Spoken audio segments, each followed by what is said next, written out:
Hey guys, welcome back to Andy's Dinosaur Reviews. Today we are taking a look at another Invicta figure, and this is their Triceratops.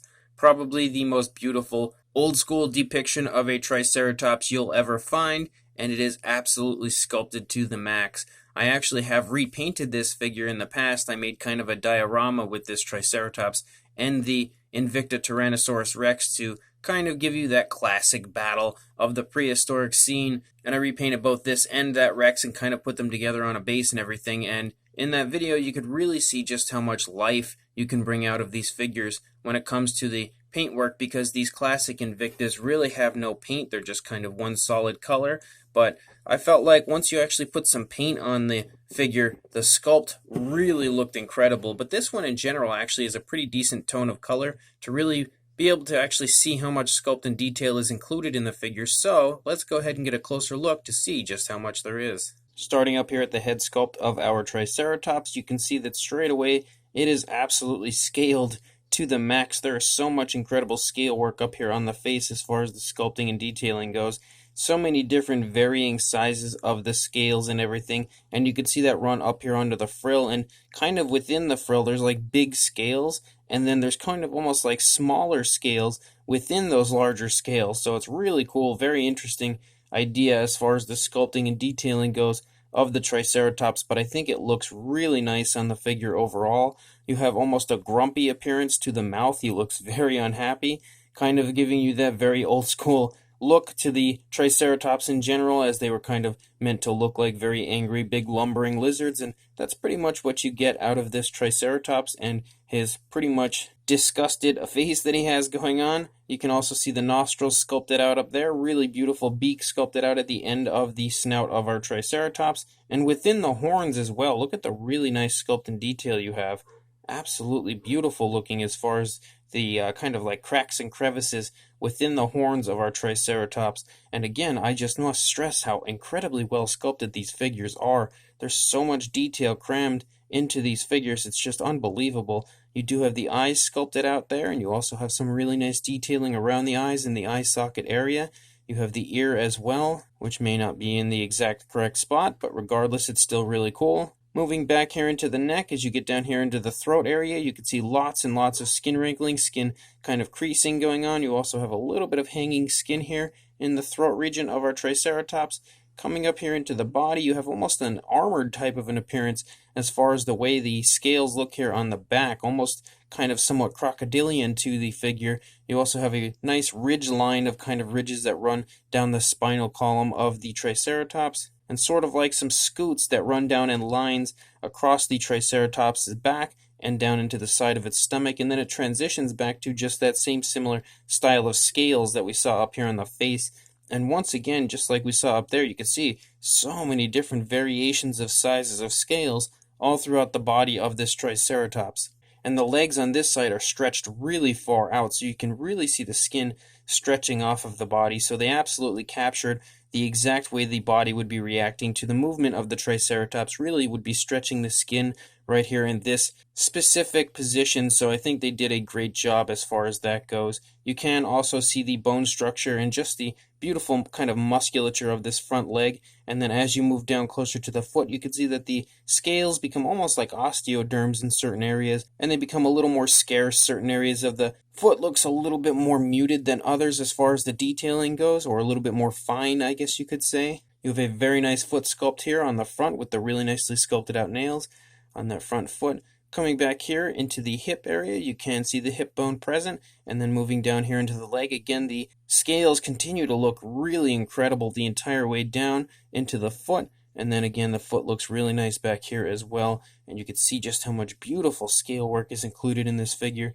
And then back here in the tail's nice and short, like we would expect to see on a Triceratops. It continues to have that kind of armored appearance, and the armored appearance almost overtakes the entire tail pretty much as far as the detailing goes. And then it of course goes down onto the ground, because this is a very old school figure, so you're going to have that appearance to it. And then looking at the opposing side, the head looks incredible up here, just like it did on the previous side. You can see a little bit better of a view here of the neck over here, because this leg is actually back significantly further than the opposing leg was, and you can see the creasing and all the scale work and everything going on down here in the neck region. Nice, very big, bulky neck on the Triceratops.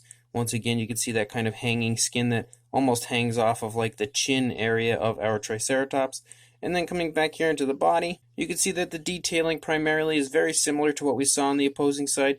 Again, that armored type of a look. And on the armor, you actually can see kind of like osteoderms and stuff sculpted out in there as well, so that's really cool. And then you have those scoots that run down in certain areas in like a line type of a formation. Really nice detailing right here. Just the skin kind of reacting to the leg movement really looks nice. And just like I said, on the other side the legs were further apart. This side the legs are closer together, so now you can see how it's bunching the skin up very realistically. Both legs look really good on this side, just like they did on the opposing side. You have the nails sculpted out on both feet. Really beautiful looking overall. Really nice scale work all over the place. Very nice muscle tone and everything in the thigh region. And then we come back here to the tail, and again the tail looks really cool as we lead down with that almost like an armored type of an appearance to it. And there are some osteoderms here and there within, and then you have some detailing here on the underside, more beautiful scaling and everything, which also looks really, really nice. So absolutely awesome vintage Triceratops from Invicta. As far as the size on our Triceratops, from the snout here to the tail, you are looking at about the 6-inch range, or around 15 centimeters. In that area, for the highest point, you're going to probably see the hips, because although that's not what you would see currently on a dinosaur figure or a Triceratops, a more modern version, with this vintage old school Triceratops, it clearly had a good bit of a different appearance to it. But you are looking at about 2 3/4 inches, or around 7.5 centimeters, somewhere in that range. For a size comparison, there is Mr. Papo T-Rex, the Attack Pack Colovosaurus, and Robert Muldoon from the Mattel Jurassic World toy line, helping to show you that this Triceratops is fairly small, especially as far as a Triceratops figure goes. More often than not, you usually have some pretty decent size to them, but this one, the Invicta one, is definitely much smaller than most Triceratops figures, and you can even see it's a little smaller, I think, than an Attack Pack figure. But regardless, it is still a really nicely detailed figure, and I think now that you can see that the figure is a bit smaller, the sculpt work should be even more impressive to you. So this Invicta Triceratops is absolutely awesome.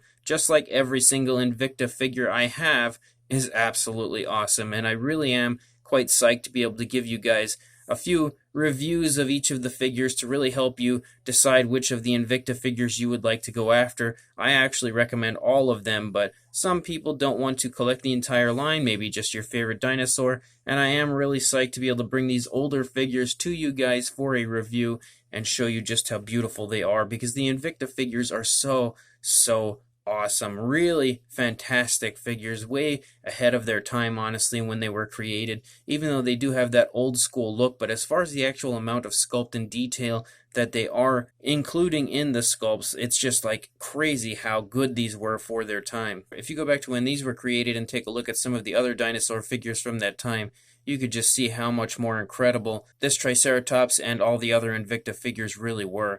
But this Triceratops itself is just awesome as far as the detailing goes. Really incredible sculpt and detail in every ounce of body on this Triceratops. The scaling is just off the charts. Really beautiful scale work all over the place, and all the scales are so many different varying sizes, which really makes the entire thing even more impressive. I feel like just hitting this with a nice dark wash would really bring that detail out quite incredibly, and I actually am now considering going back to the one that I repainted and adding a dark wash to it if I hadn't already. I can't really recall, but just seeing how beautiful these scales are, it's almost like it was made for that reason. So definitely something that I would like to do at some point with my repainted version. But as far as this version goes, with the kind of brownish coloration that we have going on, it's actually more like a beige. It really brings the detail out beautifully and allows you to see the detail really nicely. A lot of the times with these Invicta figures, they kind of give them like a little bit of a brighter color.